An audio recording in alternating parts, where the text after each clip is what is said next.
Hello everyone. In this video I will show you how to fix Valorant stuck on the loading screen. The first method is very simple and it works for many players. When your game gets stuck on the loading screen, press the keys Alt and Enter on your keyboard at the same time. This shortcut will force the game into windowed mode. After a few seconds you should see the game switch from full screen to windowed. Once you are inside the game, go to the Settings menu. In the Display settings, change the display mode to windowed full screen. Do not keep it on full screen mode. This adjustment can prevent the game from freezing during loading. If the first method does not fully solve the problem, another fix you should try is updating your graphics driver. Outdated drivers can often cause issues with games like Valorant.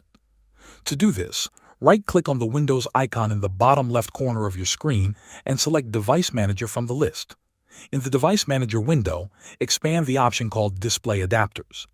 Here you will see the name of your graphics card. It can be NVIDIA, AMD, or Intel depending on your computer. Once you know the name of your graphics card, open Chrome or any web browser. In the search bar type the name of your graphics card followed by the word drivers. Click on the official website for your graphics card brand. Download and install the latest drivers for your specific model. After the installation is complete, restart your computer and then try to open Valorant again. This usually fixes the loading screen issue for most players. Thanks for watching.